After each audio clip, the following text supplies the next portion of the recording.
Sebuah pondok yang katanya penuh berkah. Tapi kenapa puluhan santriwatinya dipaksa mengangkat bata dan semen setiap hari? Dipaksa ikut membangun gedung pesantren tanpa keahlian, tanpa perlindungan, bahkan di bawah sistem yang disebut feodal dan penuh tekanan. Mereka bukannya belajar, tapi bekerja. Bukan berzikir, tapi berpeluh. Apa sebenarnya yang mereka bangun, gedung ilmu, atau tembok dosa? Sebelum lanjut ceritanya, jangan lupa ya like dan subscribe channel Saka Bercerita. Jangan lupa menulis asal daerah kalian di kolom komen supaya kita lebih kenal dan dekat. Silakan duduk yang nyaman karena ceritanya baru dimulai. Let's go! Langit pagi itu masih lembut, seperti kanvas biru muda yang belum disentuh matahari. Di antara embusan angin dan deru kendaraan di jalan desa, seorang gadis berjalan pelan membawa koper kecil yang sudah usang. Namanya Siti Fatimah, santriwati baru yang meninggalkan rumahnya dengan sejuta harapan dan doa ibunya yang masih melekat di dada. Belajar yang rajin, nak, semoga Allah jaga di sana, suara ibunya terngiang dalam ingatan. Siti menunduk, menggenggam surat penerimaan pondok yang kini kusut di tangannya. Tulisan di atasnya berbunyi, Pondok Pesantren Al-Khozini, mendidik dengan iman dan kemandirian. Kata kemandirian itu terdengar indah di telinganya. Ia membayangkan hari-hari penuh pelajaran agama, mengaji hingga larut malam, dan suasana damai bersama teman-teman yang haus ilmu seperti dirinya. Tak pernah terlintas sedikit pun bahwa kata itu kelak menjadi belenggu paling menyakitkan dalam hidupnya. Gerbang pondok tampak tinggi menjulang. Cat hijau muda di dindingnya mulai pudar, namun tulisan kaligrafi, Men Jadda Wajada, di atas gapura tetap tampak megah. Di balik gerbang itu, ada halaman luas dengan pohon mangga tua berdiri di tengahnya. Beberapa santriwati tampak sibuk menjemur pakaian, sebagian lagi berlari kecil membawa ember air. Suasana tampak ramai tapi bukan ramah, semua bergerak cepat, seolah ada jam tak terlihat yang terus menuntut mereka. Siti menunduk sopan ketika seorang ustazah berhijab hitam menghampiri. Santriwati baru, tanyanya dengan nada datar. Iya, Bu. Saya Siti Fatimah, dari desa Karangrejo. Letakkan barangmu di asrama Putri 2. Nanti ikut apel sore. Jangan banyak bertanya dulu. Hafalkan peraturan pondok di papan itu. Perempuan itu pergi tanpa senyum. Siti mematung sejenak, menatap papan besar di dinding bertuliskan, disiplin adalah bentuk ibadah. Di bawahnya deretan aturan panjang, tidak boleh keluar tanpa izin, tidak boleh berbicara keras, tidak boleh menolak perintah pengurus. Ia menarik napas panjang. Baiklah, mungkin memang begini kehidupan pondok, batinnya menenangkan diri. Asrama Putri 2 terletak di sisi belakang pondok, dekat area pembangunan gedung baru. Di sana, udara lebih panas, dan bau semen menyengat menusuk hidung. Ketika Siti melangkah masuk, ia melihat belasan ranjang tingkat yang berderet rapat. Di beberapa pojok, pakaian bergelantungan, dan suara batuk santriwati terdengar lirih. Seorang gadis berwajah pucat menyambutnya dengan senyum tipis. Kau santriwati baru? Ya, aku Zahra. Siti tersenyum lega. Iya, aku Siti. Baru datang tadi pagi. Zahra menepuk bahunya pelan. Selamat datang di Pondok Al-Khozini.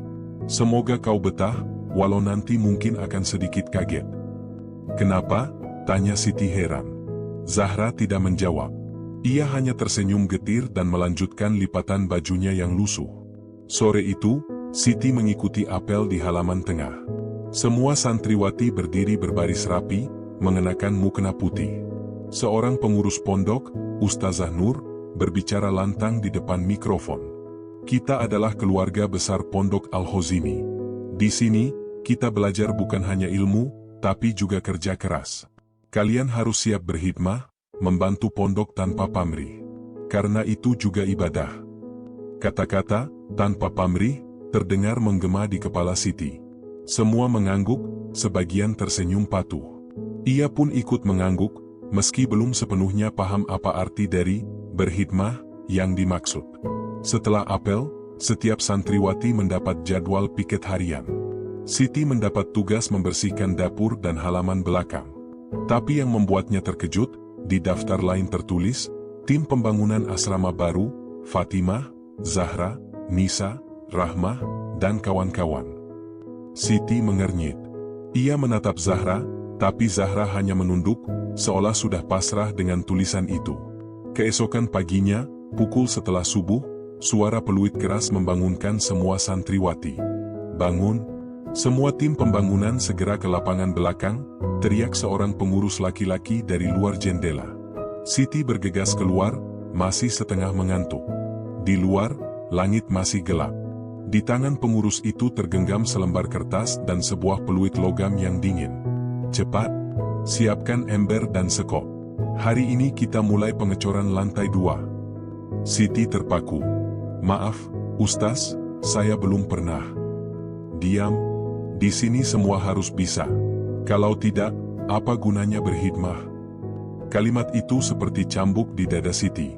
Ia menunduk, mengambil ember plastik dan berjalan bersama Zahra ke arah bangunan yang masih setengah jadi.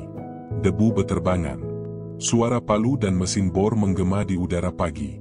Beberapa santriwati sudah mulai mengaduk semen dengan tangan kosong. "Pegang ini kuat-kuat, jangan sampai tumpah," kata Zahra sambil menuang campuran pasir ke dalam ember. Siti mengangguk. Tangannya gemetar. Ia tidak pernah memegang semen sebelumnya. Setiap langkah terasa berat, setiap gerakan membuat bahunya nyeri. Matahari mulai naik, panas menyengat kulit. Keringat menetes, bercampur dengan debu yang menempel di wajah. Di sela pekerjaannya, Siti memperhatikan seorang pengurus laki-laki berdiri di bawah pohon mangga sambil memegang buku catatan. Ia tidak membantu, hanya mengawasi.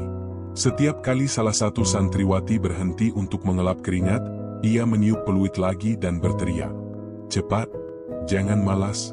Ini semua untuk pondok kalian sendiri." Siti ingin berkata bahwa mereka bukan malas, hanya lelah. Tapi suara itu terhenti di tenggorokannya. Semua diam, semua takut. Saat istirahat, Zahra duduk di tanah, menatap langit dengan mata kosong. "Siti, nanti kalau kau merasa capek, pura-pura saja mau wudhu. Itu satu-satunya alasan yang bisa diterima kalau kau mau berhenti sebentar," katanya lirih. Siti menatapnya heran. "Kau sudah berapa lama kerja seperti ini?"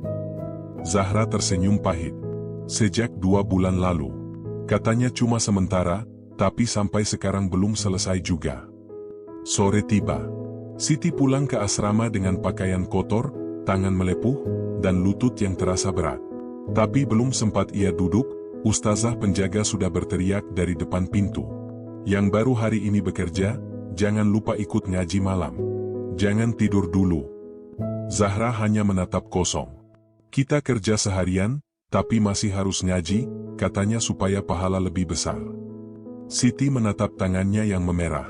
Luka-luka kecil di jemarinya terasa perih setiap kali terkena air wudhu.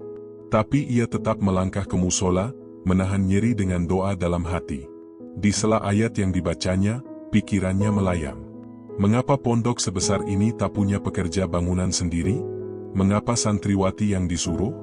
Pertanyaan itu berputar-putar dalam benaknya, tapi tak berani ia lontarkan. Di tempat ini, bertanya sama saja dengan memberontak. Malam itu, Siti berbaring di ranjangnya.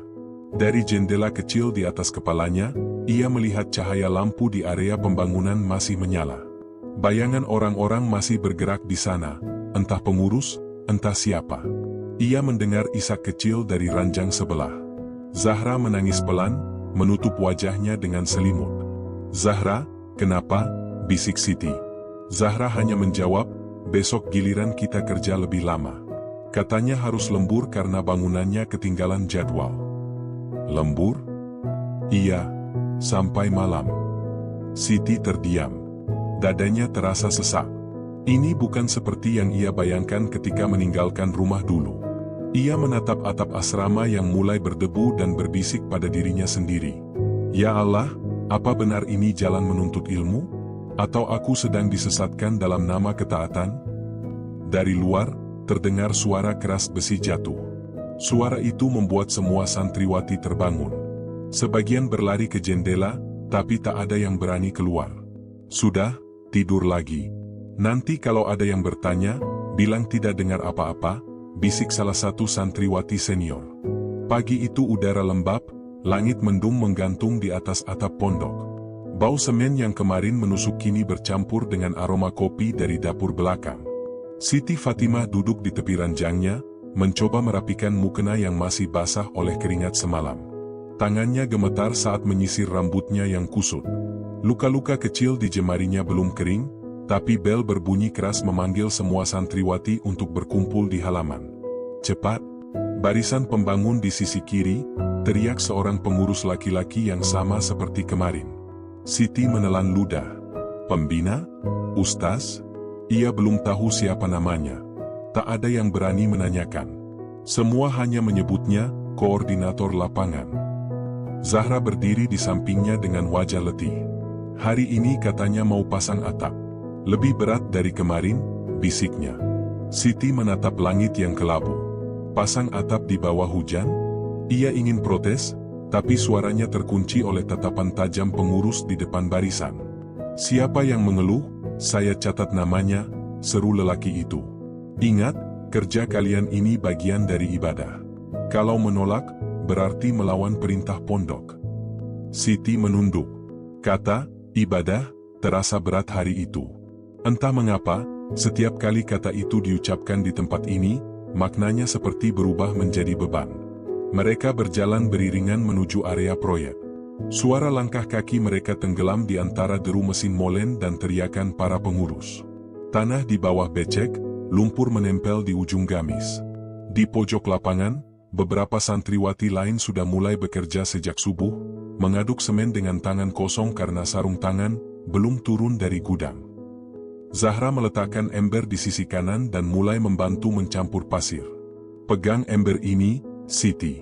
Tuang pelan-pelan, katanya. Siti menuruti.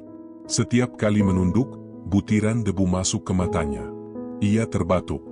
Di kejauhan, seorang santriwati lain, Nisa, tampak memanjat tangga bambu membawa genteng satu persatu. Tangannya bergetar, tapi ia tetap naik karena pengurus berdiri di bawah sambil mengawasi. Kalau lambat, saya kurangi jatah makan kalian malam ini, suara keras itu menggema. Siti berhenti sejenak. Nafasnya terengah. Di dada, muncul rasa marah yang belum pernah ia kenal sebelumnya. Marah karena tahu tak ada yang bisa melawan. Menjelang siang, hujan turun. Rintik-rintiknya awalnya lembut, lalu berubah deras. Beberapa santriwati menunduk, menutupi kepala dengan kain seadanya. Tapi perintah tetap datang. Jangan berhenti. Air hujan itu malah bagus, bikin semen cepat padat, teriak pengurus itu sambil berlindung di bawah payung besar.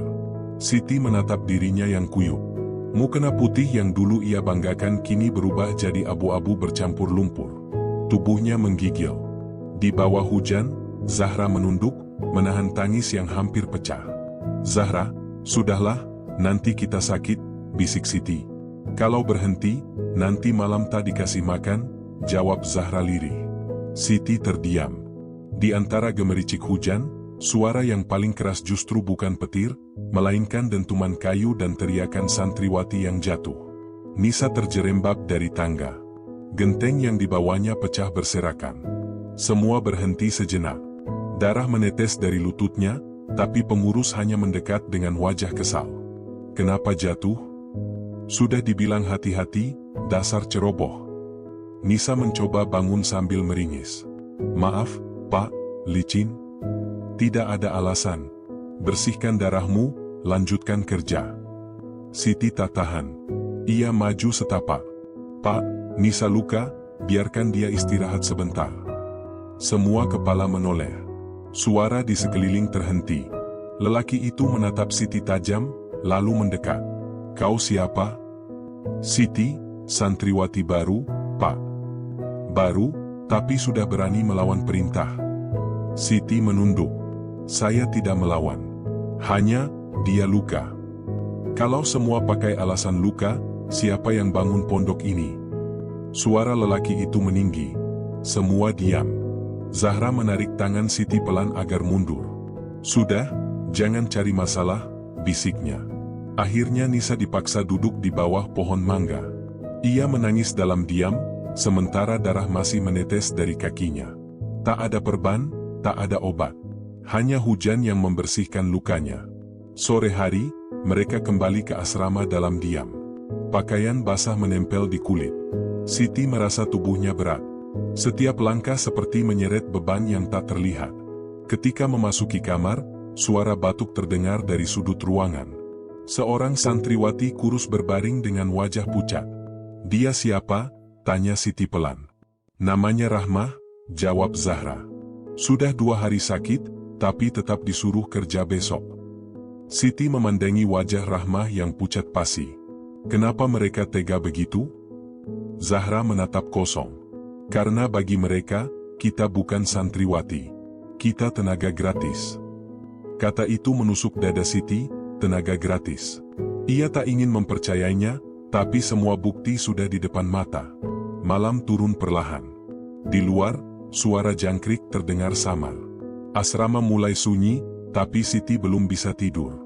Di ranjang sebelah, Zahra sudah terlelap dengan tangan memeluk Al-Quran kecil. Cahaya lampu redup menyorot dinding kayu yang lembab. Tiba-tiba, dari arah belakang asrama, terdengar suara langkah kaki.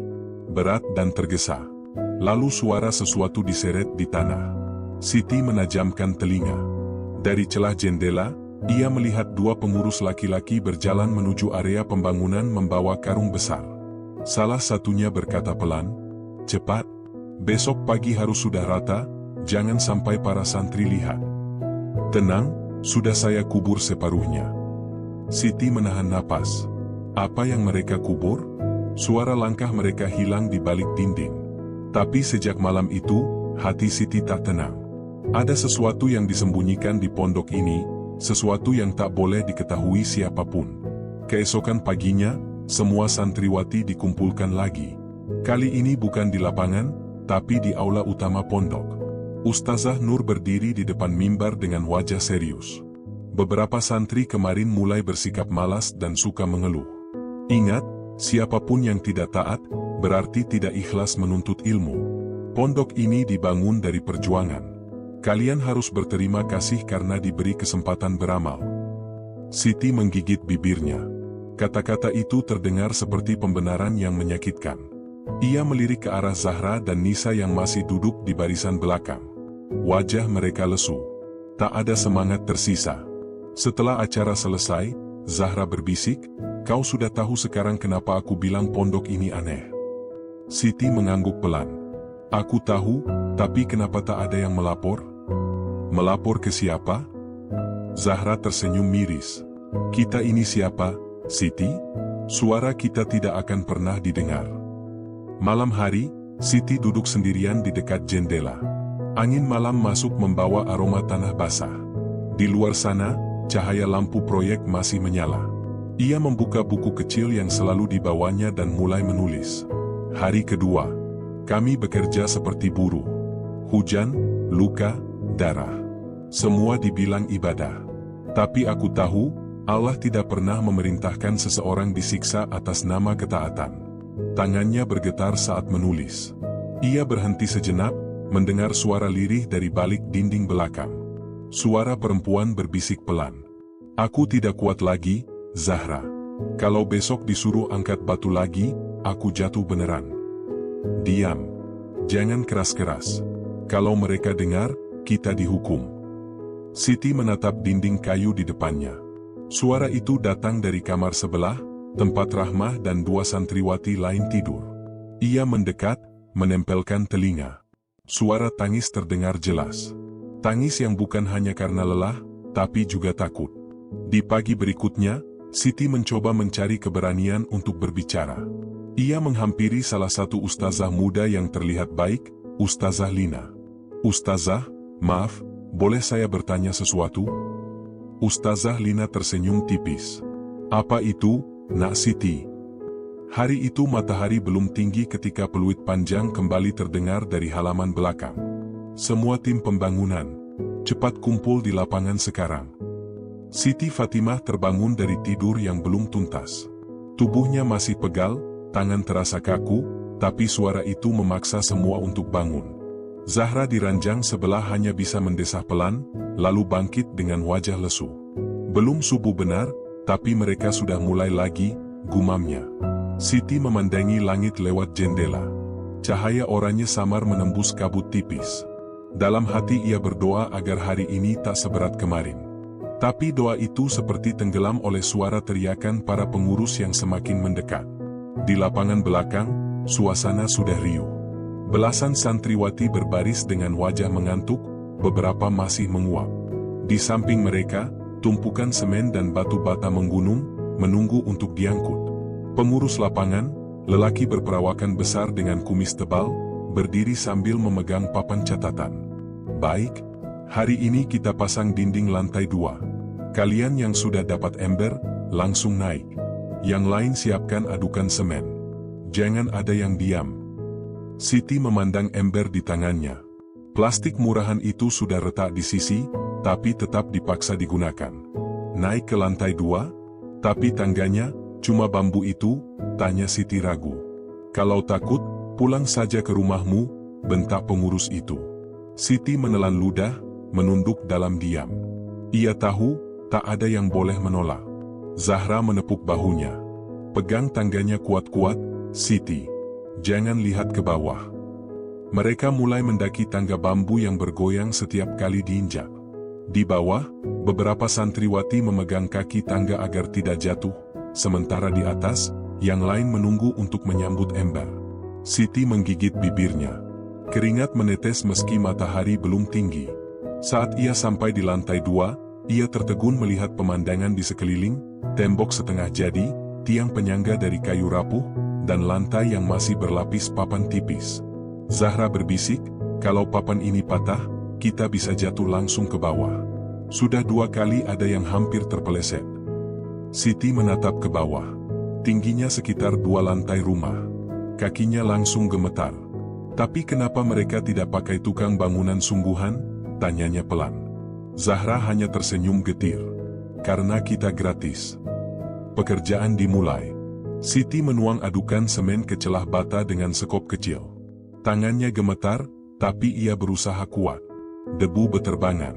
Suara palu dan dentuman besi menyatu dengan teriakan pengurus yang terus mengawasi. Cepat, jangan banyak diam. Kalau mau pahala, kerja lebih giat. Siti berhenti sejenak, menatap jarinya yang sudah mulai merah dan perih. Tapi sebelum sempat ia mengelap keringat, suara peluit berbunyi lagi. Yang di pojok, ember kalian bocor. Ganti sekarang juga. Siti dan Zahra menuruni tangga untuk mengganti ember. Saat melangkah, papan di bawah kaki Siti tiba-tiba retak kreak. Ia hampir jatuh, tapi Zahra cepat menarik lengannya. Ya Allah, Siti menahan napas. Sudah kubilang, papan ini rapuh, kata Zahra lirih. Dari bawah, pengurus hanya berteriak, kalau jatuh, salah sendiri. Lihat langkahmu. Siti ingin menangis, tapi air matanya tak keluar. Ia hanya menatap tangannya sendiri, yang kini kotor dan gemetar. Apakah begini cara menuntut ilmu?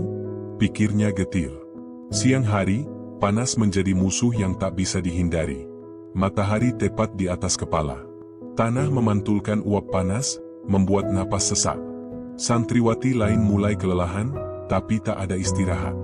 Zahra memijat lehernya yang pegal. Aku sudah tak kuat, Siti. Tapi kalau berhenti, nanti namaku dipanggil. Siti menatapnya iba. Ia mengambil botol air kosong dari saku bajunya. Airnya sudah habis sejak pagi. Tak ada yang boleh kembali ke asrama sebelum waktu istirahat tiba. Di tengah kelelahan itu, seorang santriwati pingsan. Tubuhnya jatuh menimpa ember semen. Semua panik. Pak, ada yang pingsan, teriak Siti. Pengurus mendekat, menatap sebentar. Bawa ke gudang, biar istirahat di sana. Jangan hentikan pekerjaan. Gudang? Bukan ke klinik? Tanya Siti terkejut. Banyak tanya. Kerja lagi. Siti menatap tubuh teman mereka yang digotong 2 santriwati lain ke arah gudang belakang. Debu mengepul di sepanjang langkah mereka. Hatinya menjerit, tapi mulutnya tetap diam. Menjelang sore, ketika pekerjaan akhirnya dihentikan, Siti kembali ke asrama. Tubuhnya terasa seperti tidak miliknya sendiri. Ia mencuci tangan di ember kecil di depan pintu, tapi airnya keruh, bercampur lumpur. Zahra duduk di lantai, wajahnya kusut. Kau lihat tadi? Yang pingsan itu namanya Laila. Dia belum sadar sampai sekarang. Dibawa ke dokter? Tidak. Katanya cukup dibacakan doa. Siti menunduk. Matanya panas. Di dalam dadanya, sesuatu mulai tumbuh. Rasa muak, rasa tidak terima. Tapi belum tahu kepada siapa ia bisa bersuara. Di malam hari, ustazah penjaga datang membawa papan pengumuman baru. Mulai besok, semua santriwati di tim pembangunan wajib ikut lembur sampai jam 9 malam. Gedung harus selesai bulan depan. Beberapa santriwati langsung menunduk. Tidak ada yang berani menolak. Zahra berbisik, 9 malam? Kita bahkan belum makan sore. Siti hanya diam. Dalam hati ia berkata lirih, mungkin benar yang Zahra bilang dulu, di pondok ini, kerja lebih penting dari ilmu. Lembur pertama dimulai.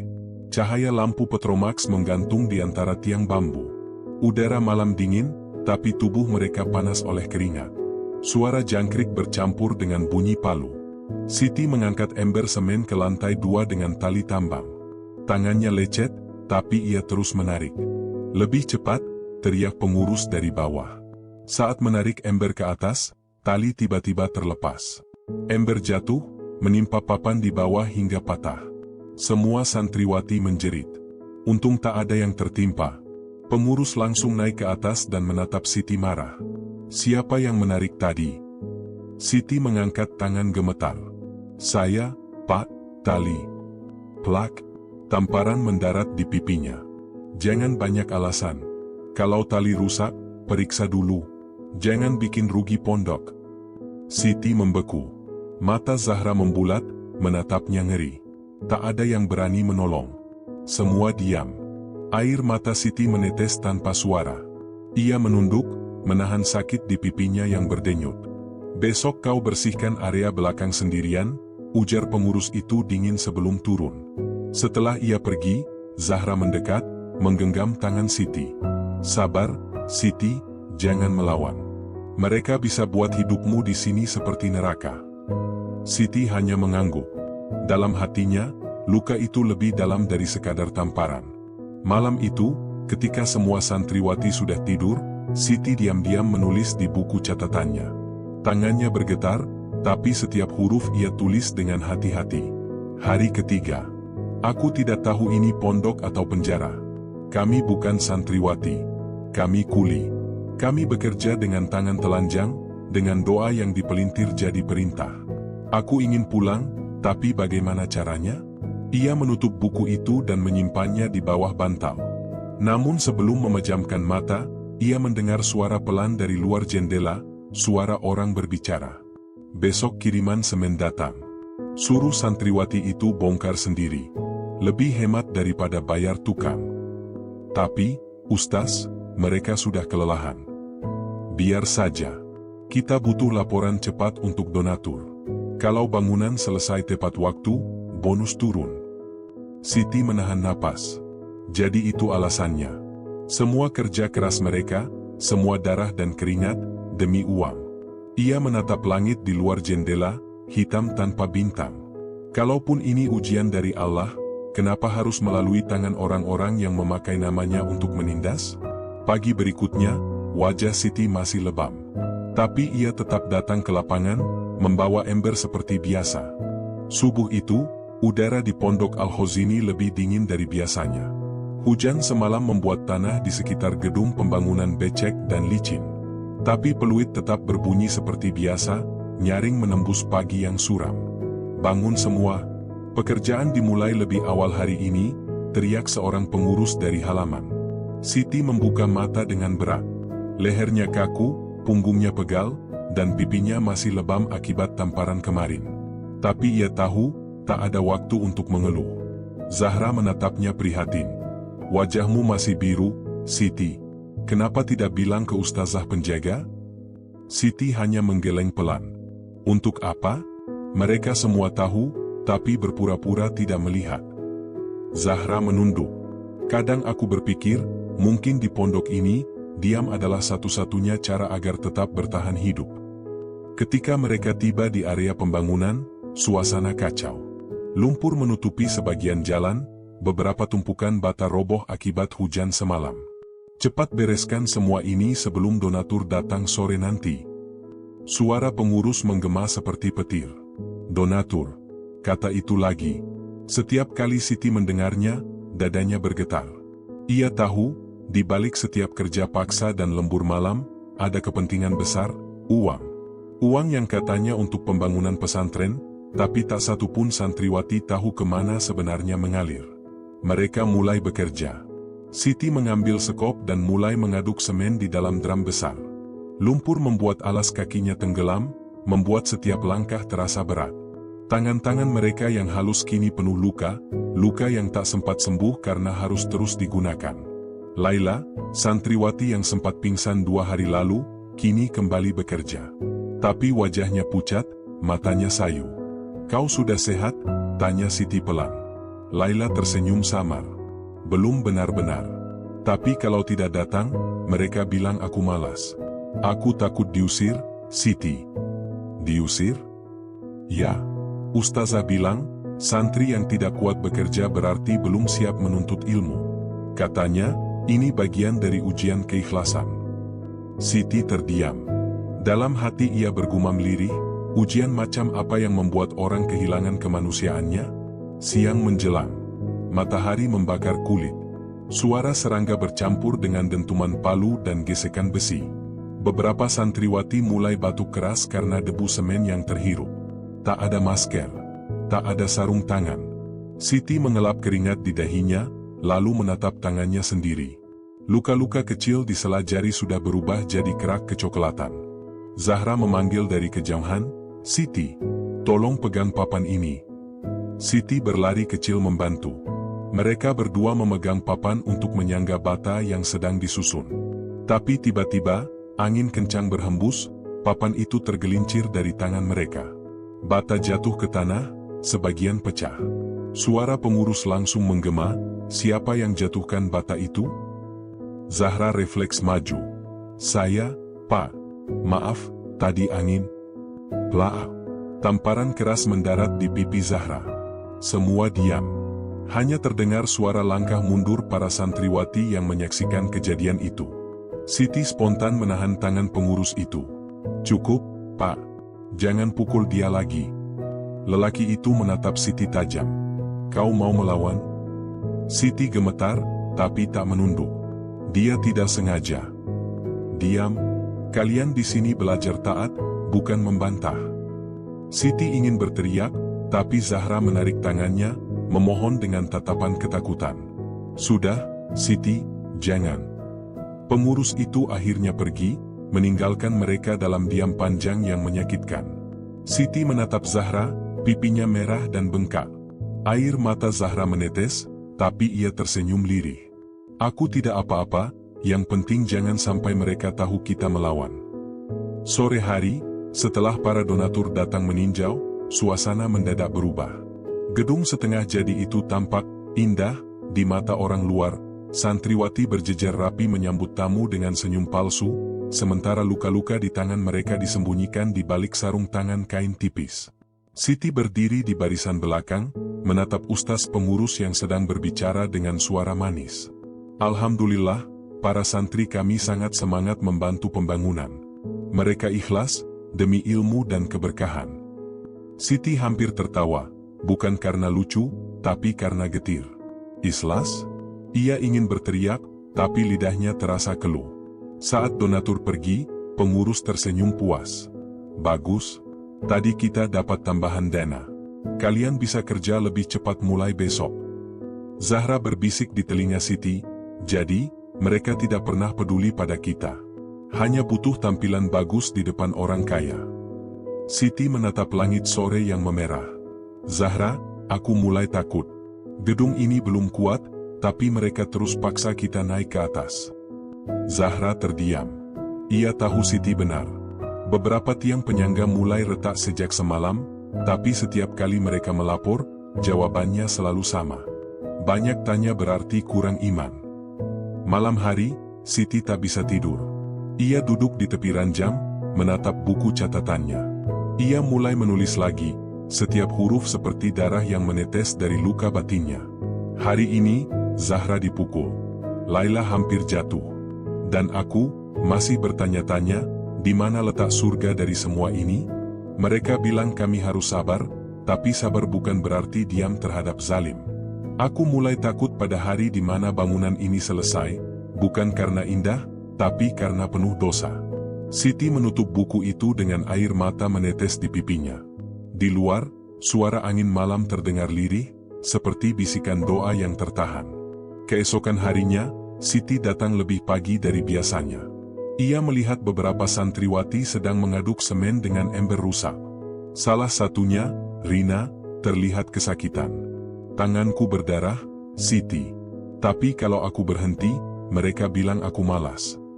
Siti meraih tangannya, mengikat luka kecil itu dengan kain sobek dari ujung jilbabnya. Kalau begini terus, kita bisa celaka, Rina. Rina tersenyum pahit.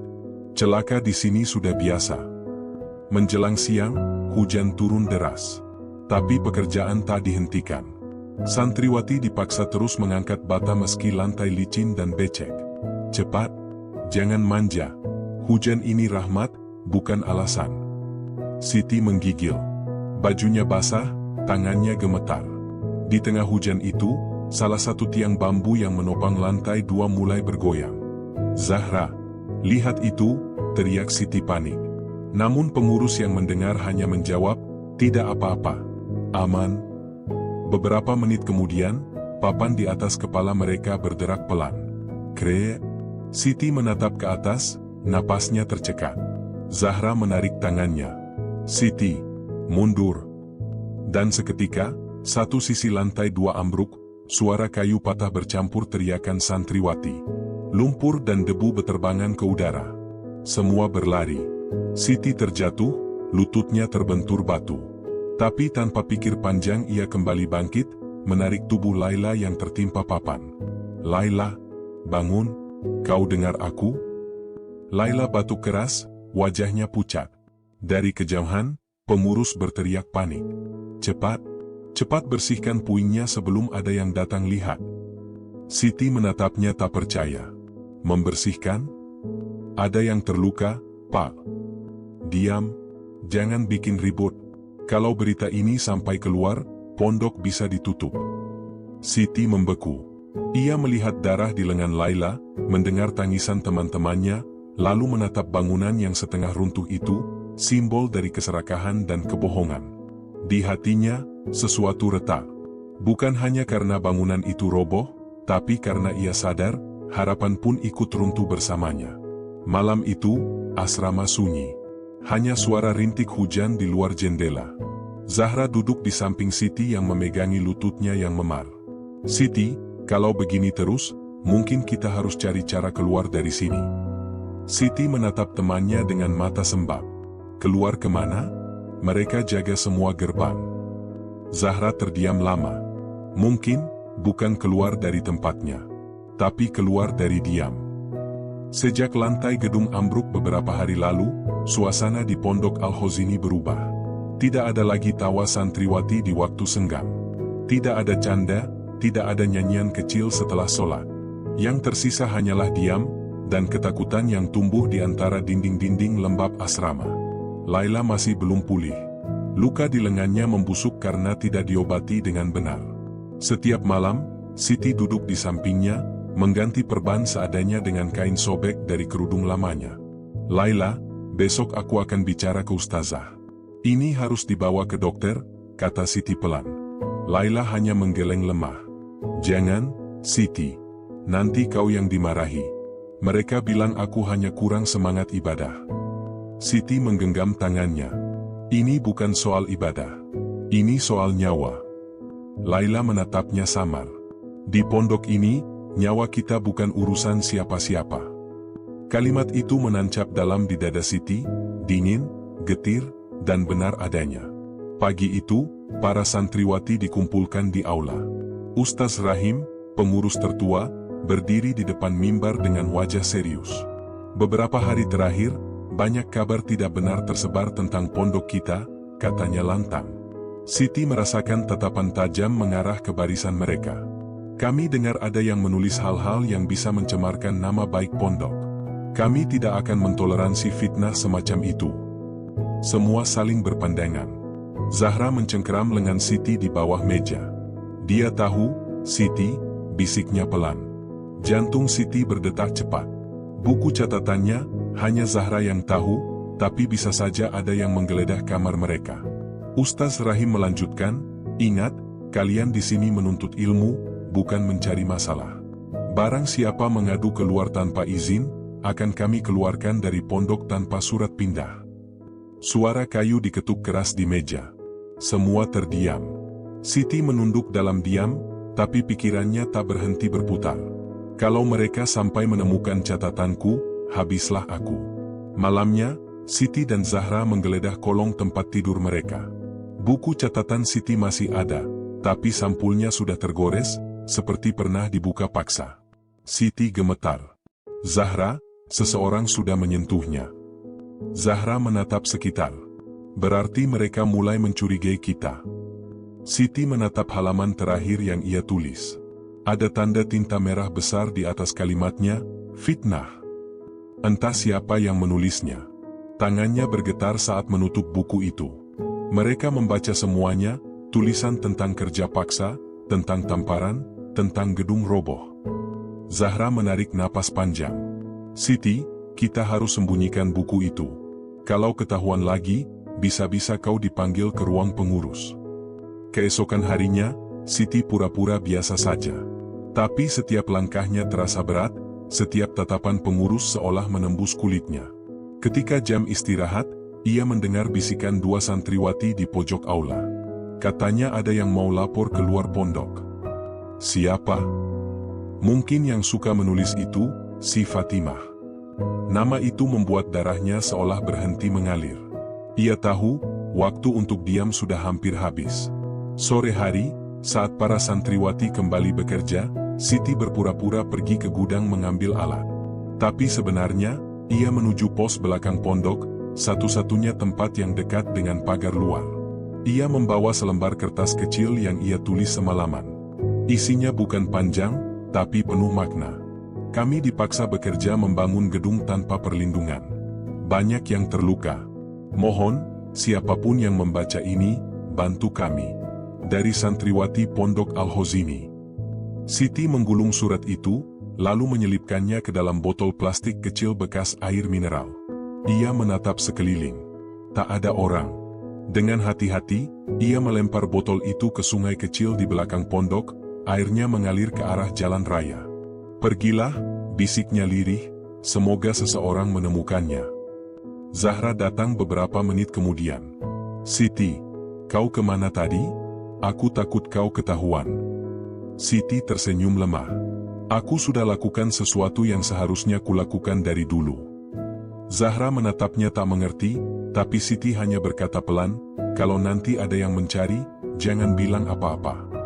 Namun ketenangan itu tak bertahan lama. Malamnya, setelah Isya, semua santriwati dikumpulkan lagi di aula. Wajah Ustaz Rahim tampak lebih marah dari sebelumnya. Siapa yang berani menyebar surat keluar pondok?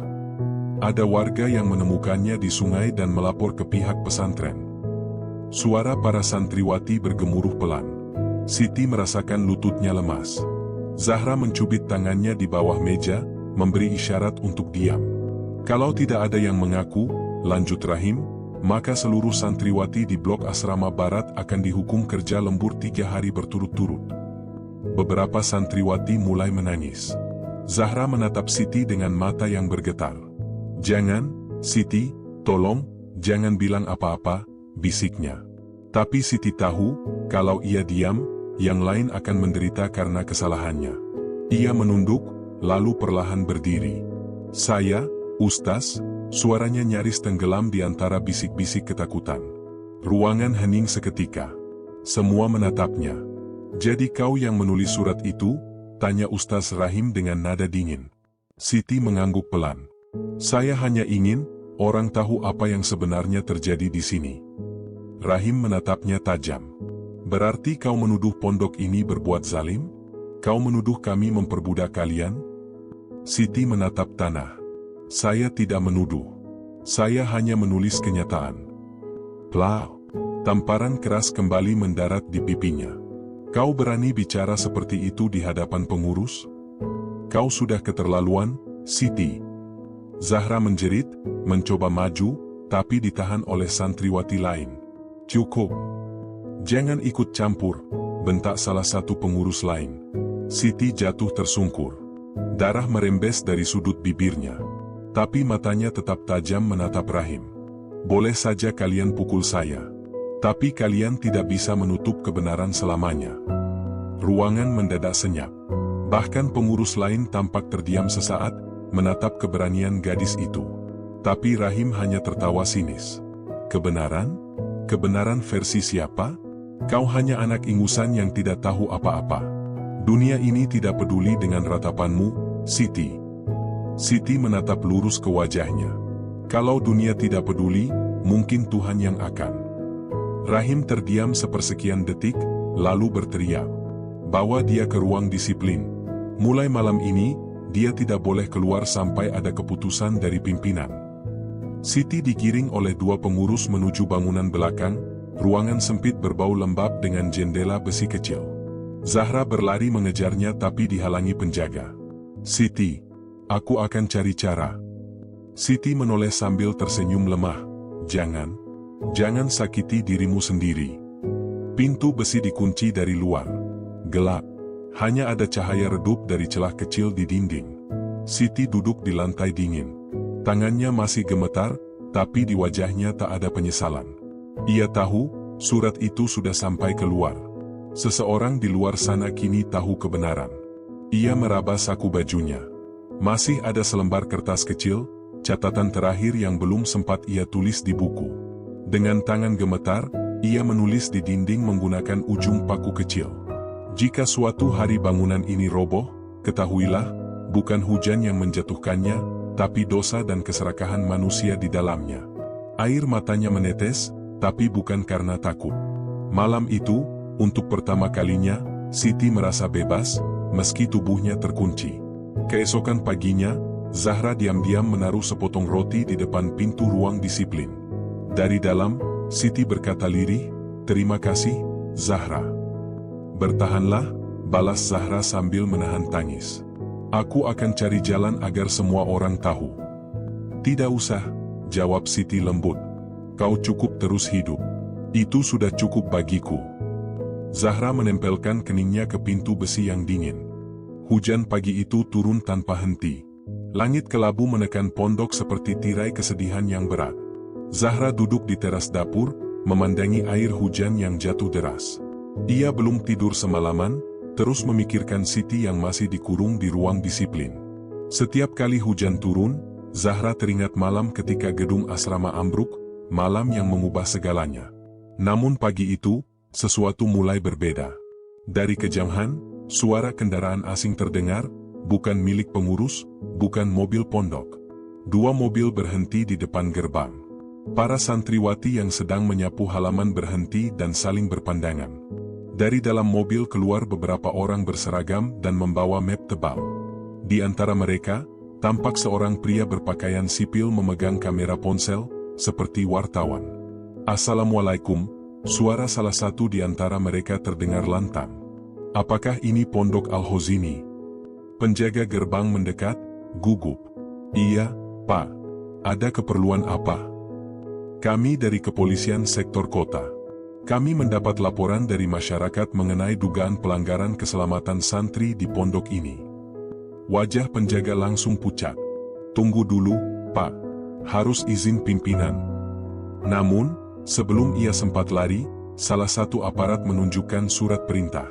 "Kami sudah koordinasi dengan pihak kecamatan. Harap pimpinan pondok hadir sekarang juga." Berita itu menyebar secepat kilat. Dalam hitungan menit, semua santriwati tahu, pondok sedang diperiksa polisi. Di ruang pengurus, suasana mencekam. Ustaz Rahim bolak-balik dengan wajah muram. Di depannya duduk Ustaz Mamun, pimpinan pondok, dengan tatapan dingin. "Apa kau bilang?" tanya Mamun tajam. "Surat itu, Kiai, surat yang dilempar ke sungai.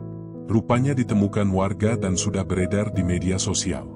Sekarang polisi datang karena itu." "Media sosial?" "Iya, Kiai. Katanya ada akun yang memposting foto tulisan tangan itu. Sudah ribuan yang membagikan. Mamun memukul meja. Astagfirullah. Siapa yang bisa sebodoh itu? Siapa yang menulis surat itu?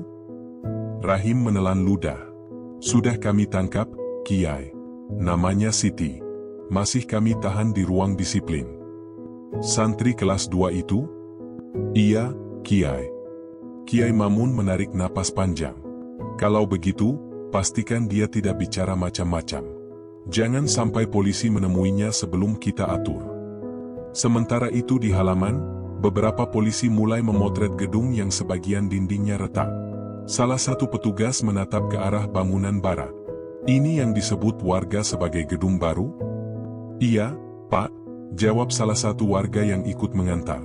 Katanya dikerjakan santriwati sendiri, tanpa tukang profesional. Banyak yang luka waktu itu. Petugas mencatat sesuatu di buku kecil. Ada laporan juga katanya ada santri yang ditahan. Warga mengangguk ragu. Kami dengar begitu, tapi tidak tahu di mana. Zahra yang mendengar percakapan itu gemetar. Ia tahu hanya satu orang yang mereka maksud. Tanpa pikir panjang, ia berlari ke arah dapur, lalu ke lorong belakang, tempat ruang disiplin berada. Tapi saat ia sampai di sana, pintunya terkunci rapat dan dijaga 2 pengurus. Zahra, kau mau apa? Saya mau antar makanan, Kak. Bohongnya. Salah satu penjaga menatap curiga. Sudah, sana. Tidak boleh ada yang mendekat. Namun dari celah bawah pintu, Zahra sempat melihat sehelai kain lusuh, mungkin milik Siti, dan secarik kertas kecil di bawahnya. Ia pura-pura menunduk, mengambil kain itu sambil menyembunyikan kertas di telapak tangannya. Begitu jauh dari sana, ia membuka lipatan kertas itu. Tulisan tangan Siti masih jelas meski agak pudar oleh lembab. Kalau ada orang luar datang, katakan saja yang sebenarnya. Jangan takut. Kalau aku tidak bisa keluar, biarlah suaraku keluar lewatmu. Zahra menutup mulutnya, menahan tangis. Ya Allah, Siti. Sementara itu, aparat memeriksa satu persatu ruangan. Beberapa santriwati diam-diam berbisik pada polisi, menceritakan tentang kerja paksa, tentang tamparan, tentang malam-malam tanpa makan. Sebagian takut, sebagian menangis, tapi mereka semua mulai berani bicara. Salah satu petugas menatap kertas laporan. Lalu, siapa yang menulis surat ini pertama kali? Zahra maju pelan. Saya tahu, Pak, namanya Siti. Dia dikurung di belakang. Petugas terdiam sesaat. Dikurung? Iya, Pak. Sejak mengaku menulis surat itu. Antarkan kami ke sana. Gerbang menuju bangunan belakang dijaga ketat. Begitu polisi datang bersama Zahra, 2 pengurus yang berjaga tampak panik. Maaf, Pak. Ini ruangan khusus, tidak boleh dimasuki tanpa izin Kiai. Petugas menjawab tegas, kami tidak butuh izin untuk memeriksa dugaan penyekapan. Tanpa banyak bicara, salah satu dari mereka membuka paksa gemboknya. Pintu itu terbuka dengan suara berderit panjang. Di dalam, cahaya redup menembus celah kecil di dinding. Siti duduk bersandar di sudut, wajahnya pucat, rambutnya acak-acakan, tapi matanya masih menyala, tajam seperti bara kecil yang belum padam. Zahra berlari memeluknya. Siti. Mereka datang. Polisi datang. Siti memeluk balik, tapi suaranya pelan. Aku tahu, Zahra. Aku dengar dari suara sepatu mereka di luar. Seorang petugas mendekat. Kamu yang menulis surat ini. Siti menatapnya tenang. Iya, Pak. Saya yang menulis. Kenapa kamu menulis itu? Karena tidak ada yang mau dengar kalau kami bicara. Petugas menunduk sebentar, menatap luka di tangan Siti. Baik, Nak. Kamu ikut kami dulu. Kami akan pastikan kamu aman. Di luar ruangan, kerumunan santriwati mulai berkumpul. Mereka menatap Siti yang dibawa keluar, bukan lagi dengan rasa takut, tapi dengan tatapan kagum. Beberapa bahkan mulai berbisik, itu dia yang berani menulis surat itu, dia penyelamat kita. Rahim yang melihat dari kejauhan langsung maju. Hei, jangan buat keributan. Anak itu menebar fitnah. Namun sebelum ia sempat menarik Siti, petugas menahan tangannya. Mohon tidak menghalangi, Pak. Kami akan memeriksa semua laporan dulu. Berita tentang penggerebekan pondok menyebar cepat di luar. Sore itu, halaman depan pondok Al-Khozini sudah dipenuhi warga, wartawan, dan orang tua santri yang datang dengan wajah cemas. Beberapa ibu menangis histeris melihat kondisi anak mereka yang kurus dan pucat. Ya Allah, anakku, kenapa tidak pernah cerita begini? Zahra berdiri di samping Siti, menggenggam tangannya. Kau lihat, Sit, semua akhirnya tahu. Siti tersenyum lemah. Tapi ini baru permulaan. Sementara aparat masih memeriksa ruang pengurus, tiba-tiba suara keras terdengar dari aula utama.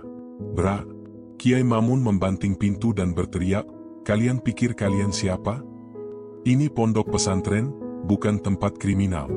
Kalian tidak punya hak menodai nama baik kami.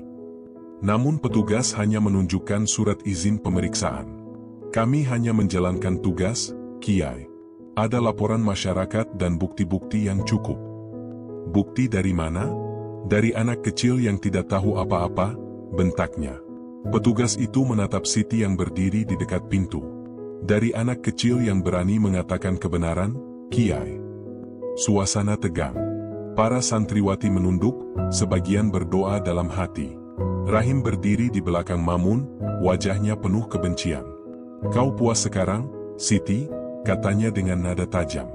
Siti menatapnya lurus. Saya tidak mencari kepuasan. Saya hanya ingin semua berhenti berpura-pura. Sore itu, polisi membawa beberapa dokumen, foto, dan laporan dari para santri. Siti dan beberapa saksi lain dibawa ke kantor kecamatan untuk perlindungan. Zahra ikut menemaninya. Di dalam mobil, mereka duduk berdua dalam diam. Siti, kata Zahra pelan, kau tahu, aku takut sekali tadi. Siti tersenyum samar. Aku juga, tapi aku lebih takut kalau kita terus diam. Dari jendela mobil, mereka melihat pondok semakin jauh. Malam itu, udara di sekitar pondok Al-Khozini begitu berat. Lampu-lampu di halaman sudah padam sejak sore, tapi cahaya lampu dari mobil polisi yang berjaga masih menembus dinding pondok, berganti-ganti warna merah dan biru, seperti detak jantung yang tak tenang. Di dalam, beberapa pengurus masih mondar-mandir dengan wajah gelisah. Seolah mereka tahu, kebohongan besar yang mereka bangun selama ini sedang menunggu saatnya runtuh, persis seperti tembok pondok yang mulai retak. Sementara itu, di luar kompleks, masyarakat mulai berdatangan. Mereka berdiri di depan gerbang, membawa ponsel, kamera, dan pertanyaan yang selama ini terpendam. Benarkah anak-anak disuruh kerja bangunan? Kenapa pondok sebesar ini tak punya pekerja sendiri? Kemana semua uang sumbangan itu pergi?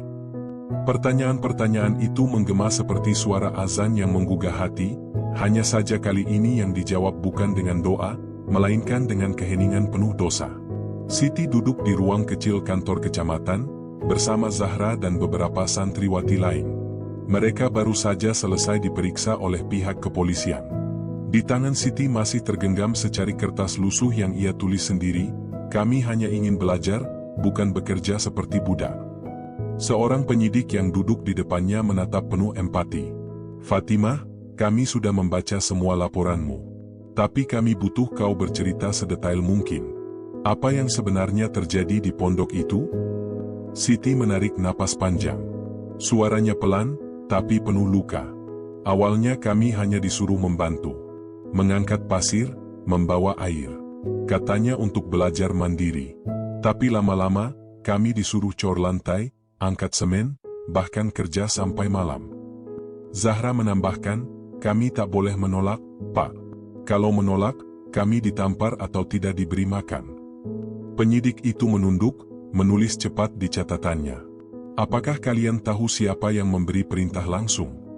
Siti menatap kosong ke arah jendela. Hujan masih turun, menetes di kaca. Semua perintah dari Ustaz Rahim. Tapi kami tahu, semua itu atas izin Kiai Mamun. Tak ada yang bisa berjalan tanpa perintahnya. Ruangan hening. Hanya suara pena yang menari di atas kertas, mencatat kesaksian yang kelak akan mengubah banyak nasib. Di sisi lain, di dalam pondok, Ustaz Rahim duduk sendiri di ruang kerjanya. Kertas laporan polisi berserakan di meja. Di tangannya, segelas kopi dingin sudah tak tersentuh. Wajahnya tegam, matanya merah karena kurang tidur. Ia tahu cepat atau lambat semuanya akan terbongkar. Tapi ada satu hal yang terus menghantui pikirannya. Surat yang ditemukan polisi di laci pribadinya, surat izin pembangunan dengan tanda tangan palsu atas nama donatur luar negeri. Rahim memejamkan mata. Ya Allah, apa yang sudah aku lakukan? Suara ketukan pintu membuatnya tersentak. Seorang pengurus muda masuk tergesa. Ustaz, gedung barat, temboknya retak makin parah. Kalau hujan terus, bisa roboh malam ini. Rahim terlonjak. Panggil tukang, cepat perbaiki. Tak ada tukang, Ustaz. Mereka semua sudah pulang. Polisi melarang siapapun bekerja di area itu. Rahim menggertakkan gigi. Bodoh. Kalau gedung itu roboh, habislah kita. Beberapa santriwati yang masih tinggal di asrama mendengar suara teriakan dari arah barat. Mereka keluar dari kamar, menatap ke arah bangunan tinggi yang dulu mereka bangun dengan tangan sendiri. Hujan makin deras. Air mengalir di dinding-dinding retak. Dari sela-sela semen, tetesan air mengucur seperti darah yang menetes dari luka lama. Lihat, dindingnya bergeser, teriak salah satu santriwati. Cepat keluar semua, jangan di dalam. Namun belum sempat mereka lari, suara gemuruh besar terdengar. Dum, lantai berguncang. Sebagian tembok ambruk, menimbulkan debu tebal dan teriakan histeris. Ya Allah, ada yang tertimpa. Suasana kacau. Polisi yang berjaga segera masuk, membantu mengevakuasi. Beberapa santriwati terluka ringan, tapi satu di antaranya, seorang gadis bernama Rahmah, tertimpa balok besar di kakinya. Darah mengalir deras di lantai.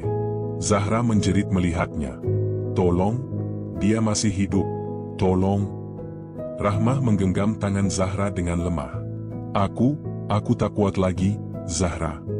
Zahra menangis, mengguncang bahunya. Jangan bicara, bertahanlah. Namun Rahmah hanya tersenyum samar, lalu menutup mata. Suara tangis menggema di seluruh pondok malam itu. Kabar robohnya sebagian gedung barat menyebar cepat. Warga berduyun-duyun datang membawa senter dan payung. Polisi memasang garis kuning di sekitar lokasi, sementara ambulans datang silih berganti. Ustaz Rahim terduduk di tanah, menatap reruntuhan.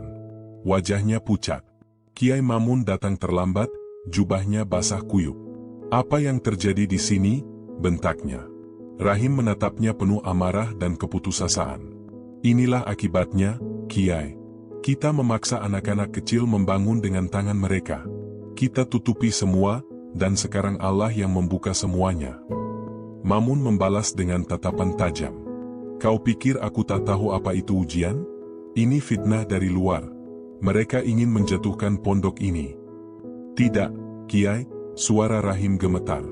Ini bukan fitnah, ini balasan. Mamun menamparnya keras. Diam, kau pengecut. Namun Rahim tak lagi peduli.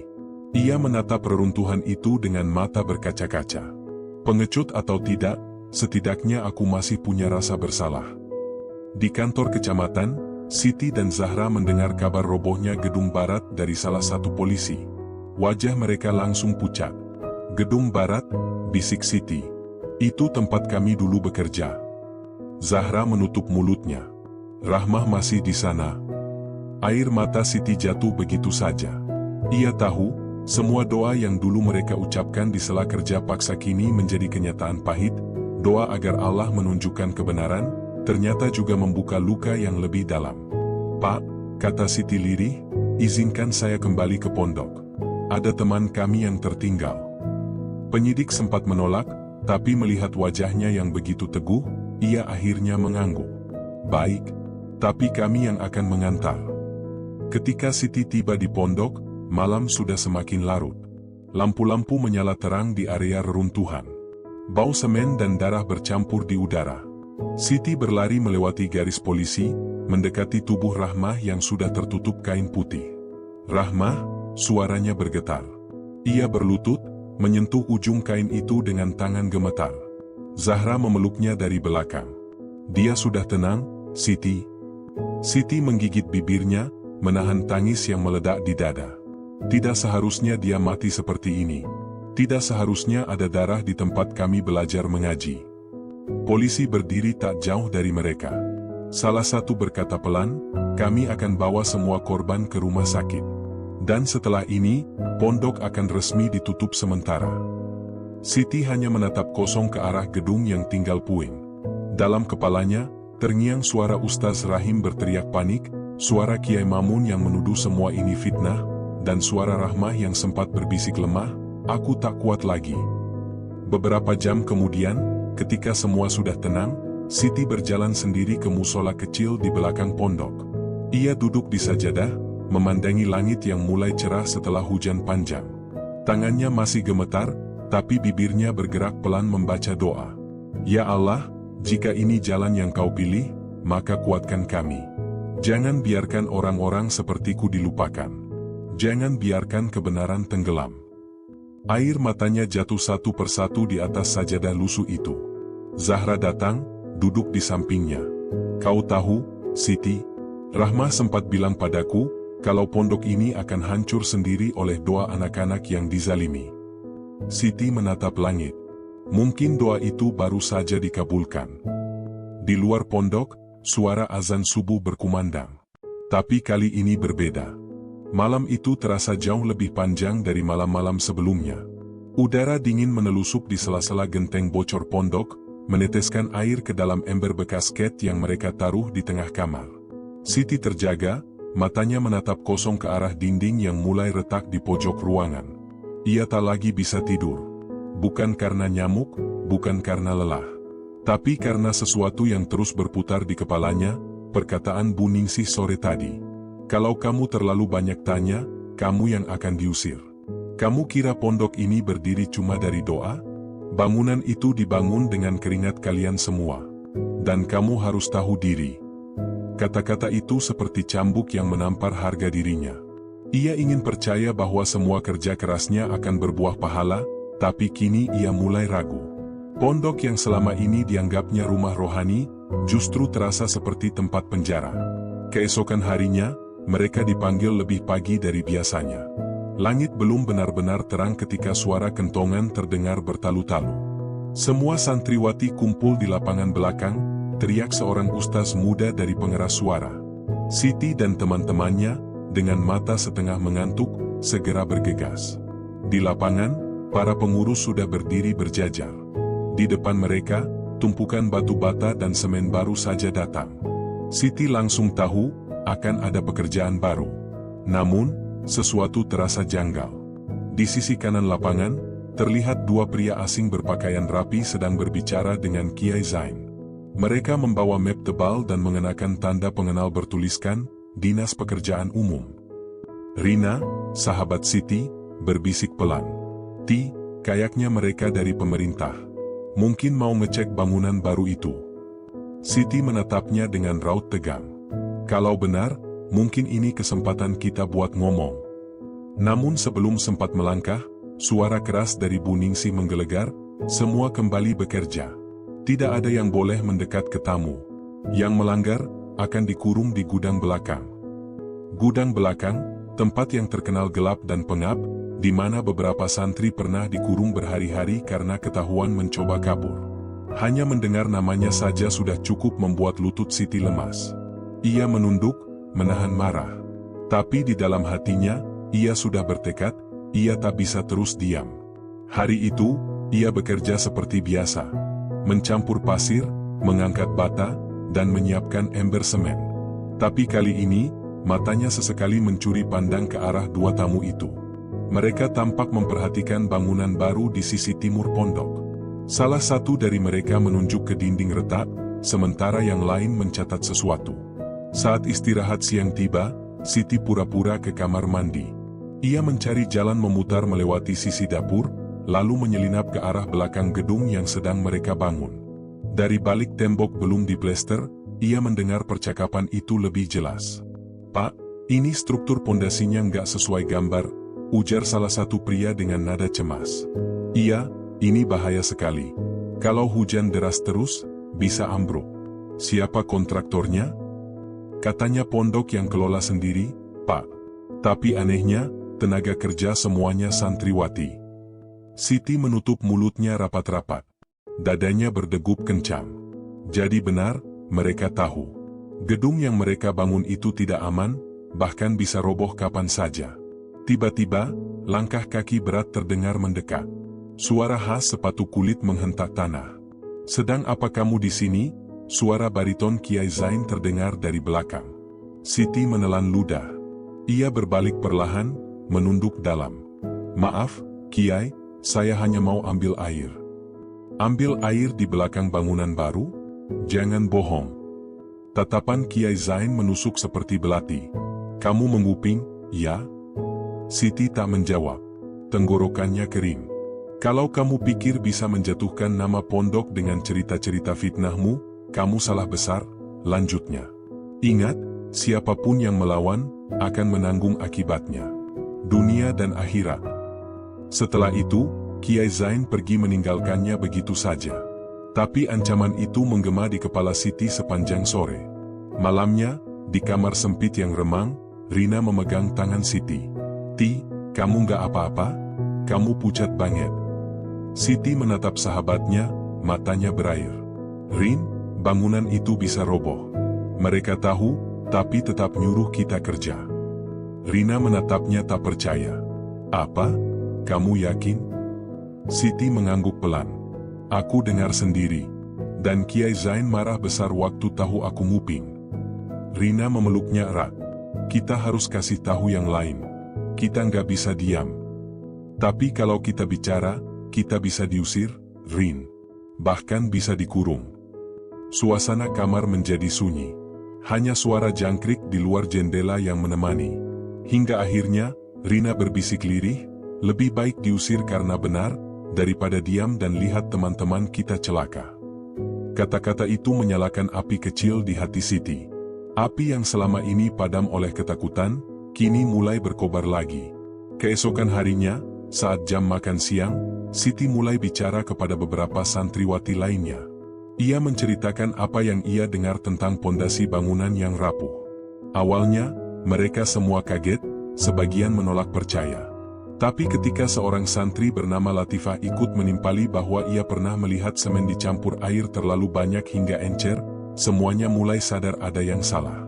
Namun di saat mereka mulai bersatu untuk menuntut penjelasan, Bu Ningsih tiba-tiba datang bersama dua ustaz. "Semua yang tadi bicara, ikut saya sekarang juga," katanya dingin. Rina menggenggam tangan Siti erat. "Jangan takut." Siti mencoba tersenyum meski wajahnya pucat. "Aku nggak akan diam lagi, Rin. Aku janji." Dan sore itu, ketika mereka digiring menuju gudang belakang, di bawah langit yang perlahan berubah kelabu, perasaan takut, marah, dan pasrah menyatu dalam dada Siti. Ia tahu, apapun yang terjadi malam ini akan mengubah segalanya. Karena untuk pertama kalinya, ia tidak lagi tunduk. Ia melawan. Sore itu, langit di atas pondok Al-Hozini tampak muram. Awan menggantung berat, seolah tahu bahwa sesuatu yang buruk sedang menunggu waktunya. Hujan turun perlahan, rintik demi rintik membasahi halaman pondok yang masih dipenuhi sisa pasir dan semen dari proyek gedung baru. Di gudang belakang yang pengap, Siti, Rina, dan 3 santriwati lainnya duduk saling berdekapan. Tangan mereka terikat tali rafia, mulut kering karena haus, dan mata sembab karena tangis. Bau lembab dan kotoran tikus menusuk hidung, membuat napas terasa sesak. "Ti, aku takut," bisik Rina lirih. Siti menatapnya dengan lembut, menahan tangis yang sudah terlalu sering ia keluarkan. "Jangan takut, Rin. Kita nggak salah. Mereka yang salah. Tapi kalau Kiai tahu kita cerita lagi, biarkan. Kebenaran nggak bisa dikurung selamanya." Siti menatap dinding kayu yang mulai lapuk di depan mereka. Ia tahu, gudang ini bukan sekadar tempat hukuman. Ini tempat untuk membungkam. Sudah beberapa kali santri yang dihukum di sini tidak pernah kembali ke asrama, entah karena kabur, atau karena keluarganya diam-diam menjemput tanpa sempat bicara lagi. Namun kali ini berbeda. Ia tidak mau menghilang begitu saja. Ia harus bicara. Malam mulai turun. Suara petir menggema di kejauhan. Dari sela-sela papan gudang, cahaya lampu berkelip. Siti mendengar langkah kaki mendekat, disusul suara kunci berderik. Pintu terbuka, dan Bu Ningsih masuk, diikuti dua ustaz muda yang memegang senter. Masih berani melawan, hah? Bu Ningsih mendesis. Kalian ini bukan santri, tapi duri dalam daging. Siti menatapnya tajam. Kami cuma mau kebenaran, Bu. Kenapa kami harus kerja di bangunan yang bisa roboh? Kenapa keselamatan kami nggak dianggap?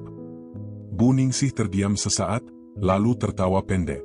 Kamu pikir pondok ini bisa besar kalau nggak begini, hah? Kalian pikir semua ini dibangun cuma dari sedekah orang-orang miskin? Kalian nggak tahu apa-apa. Nada suaranya tinggi, hampir seperti jeritan. Kalian cuma murid. Kalian di sini untuk taat. Kalau pondok ini roboh, biar saja. Yang penting pesantren terus hidup, mengalir uangnya, datang santrinya. Rina menatapnya tak percaya. Ibu sadar nggak apa yang ibu katakan? Itu artinya nyawa kami cuma angka buat ibu.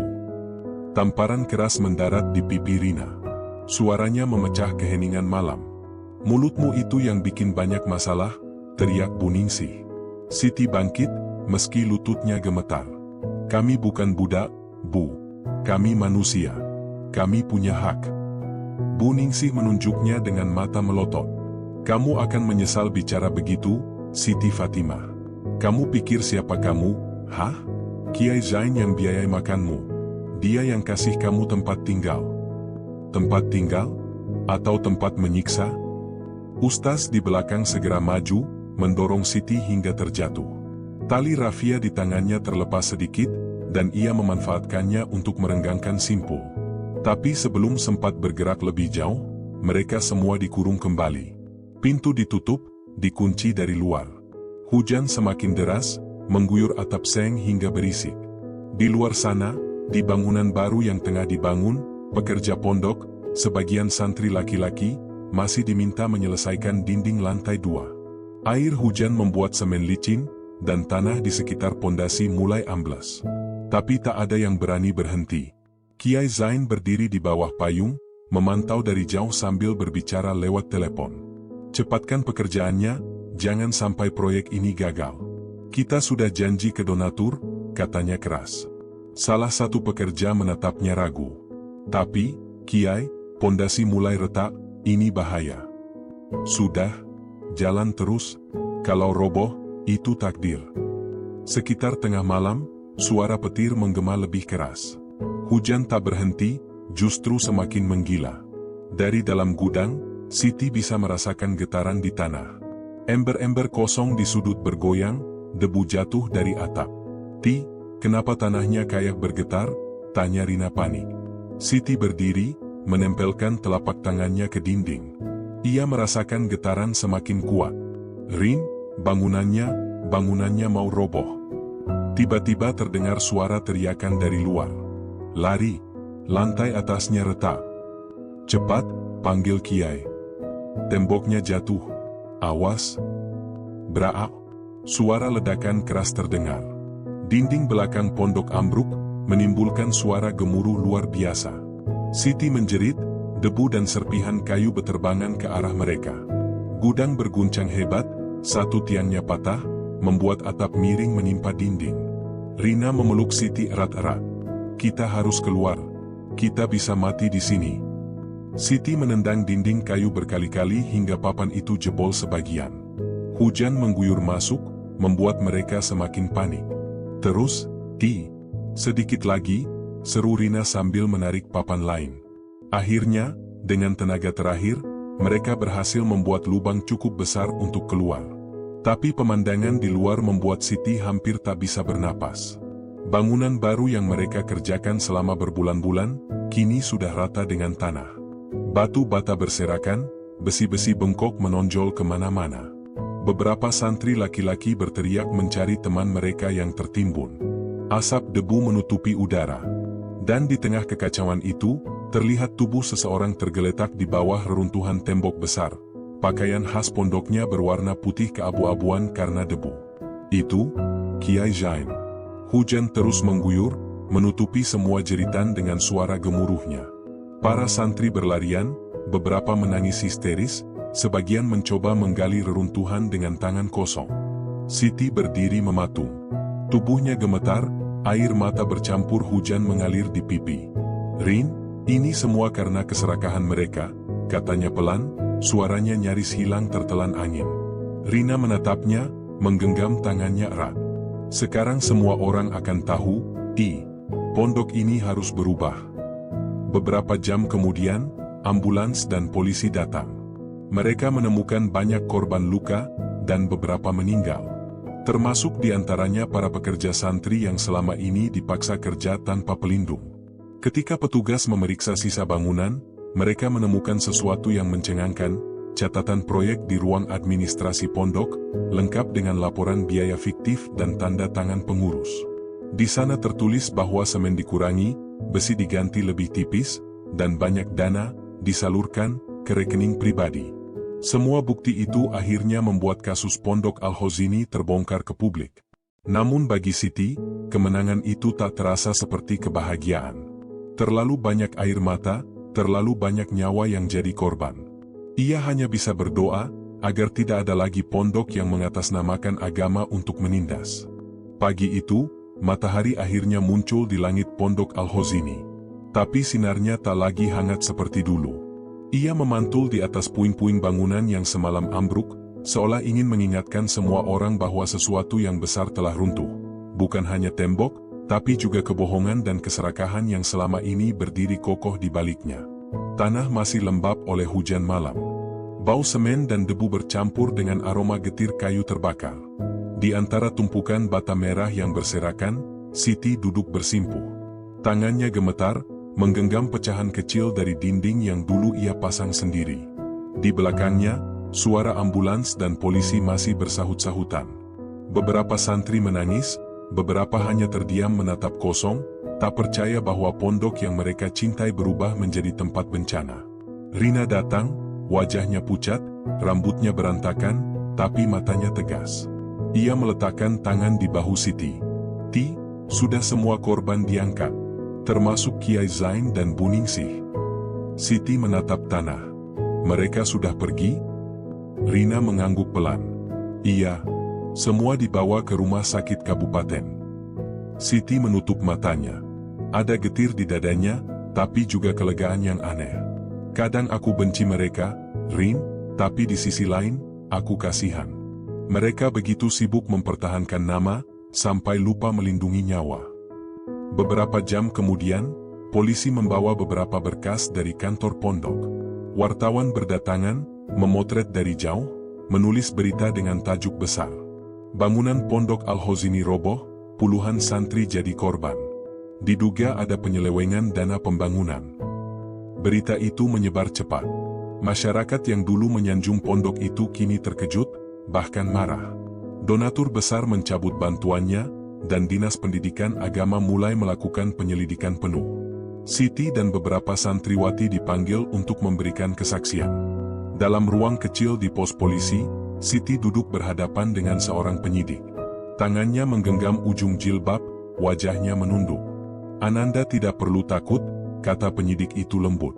"Kami hanya ingin tahu, apa benar santriwati di sana dipaksa bekerja membangun gedung?" Siti mengangguk pelan. "Iya, Pak. Kami disuruh bekerja sejak subuh sampai maghrib. Tidak ada pelindung, tidak ada upah. Katanya itu bagian dari pengabdian. Tapi, kami tahu, itu bukan ibadah. Itu eksploitasi." "Siapa yang memberi perintah?" "Kiai Zain dan Bu Ningsih. Tapi ustaz-ustaz lain juga tahu." Mereka diam saja. Penyidik itu menghela napas panjang, lalu mencatat sesuatu di berkasnya. "Kamu berani, Nak. Terima kasih sudah mau bicara." Beberapa minggu berlalu.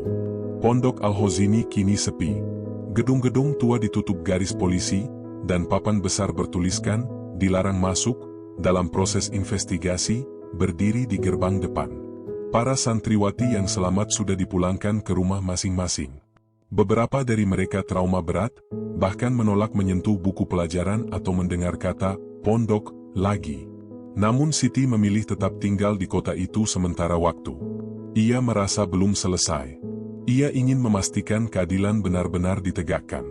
Bersama Rina dan beberapa relawan, ia membantu mengurus para korban luka serta keluarga yang kehilangan anak mereka dalam tragedi itu. Suatu sore, Siti berdiri di depan reruntuhan bangunan yang dulu ia bangun. Di tangannya, ia membawa bunga melati putih, simbol kesucian niat mereka yang dulu dirusak keserakahan manusia. Ia menaruh bunga itu di atas tumpukan batu bata yang masih tersisa. Rina menghampirinya pelan. "Ti, kamu yakin mau tetap di sini? Semua orang sudah pulang." Siti tersenyum samar. "Aku nggak bisa pulang, Rin. Belum sekarang. Aku ingin tempat ini berubah. Kalau pondok ini dibangun lagi, aku mau itu jadi tempat belajar yang benar-benar mendidik, bukan menyakiti." Rina menatapnya haru. "Kamu kuat banget, Ti." Siti menatap langit sore yang mulai jingga. "Bukan kuat, Rin. Aku cuma nggak mau diam lagi." Beberapa bulan kemudian, kasus Pondok Al-Khozini akhirnya diputuskan di pengadilan. Dalam sidang yang disiarkan media, hakim menjatuhkan vonis berat kepada para pengurus pondok yang terbukti menyelewengkan dana pembangunan dan mempekerjakan santriwati di bawah umur. Saat nama mereka disebut satu persatu, Siti yang hadir di ruang sidang menundukkan kepala. Bukan karena dendam, tapi karena luka yang perlahan berubah menjadi kesadaran, kejahatan tidak akan bisa disembunyikan selamanya. Usai sidang, seorang wartawan mendekatinya. "Ananda Siti Fatimah, bagaimana perasaanmu setelah semua ini berakhir?" Siti menatap kamera, suaranya tenang tapi penuh keyakinan. "Saya tidak ingin dendam. Saya hanya ingin semua tahu bahwa santriwati juga manusia. Kami datang ke pondok untuk belajar agama, bukan untuk jadi kuli. Dan semoga setelah ini, tidak ada lagi pesantren yang lupa pada makna kemanusiaan." Beberapa tahun berlalu. Di lahan bekas reruntuhan itu kini berdiri bangunan baru. Bukan pondok mewah dengan tembok tinggi, tapi sekolah sederhana yang dibangun oleh masyarakat sekitar bersama para alumni Pondok Al-Khozini. Di gerbangnya tertulis dengan cat biru, "Madrasah Cahaya Nurani, tempat belajar dengan hati, bukan dengan ketakutan." Anak-anak kecil berlari di halaman dengan tawa riang. Guru-guru tersenyum, dan di ruang guru, Siti duduk dengan seragam sederhana, mencatat nama-nama murid barunya. Rina datang sambil membawa segelas teh. "Lihat mereka, mereka bahagia. Pondok ini benar-benar lahir dari nol." Siti tersenyum, matanya berbinar lembut. "Iya, Rin. Dari reruntuhan, kita bangkit." Ia menatap ke arah pepohonan di belakang sekolah. Di sana, angin sore berhembus lembut, membawa aroma tanah dan kenangan masa lalu. Tapi kini, tak ada lagi rasa takut. Yang tersisa hanyalah kedamaian.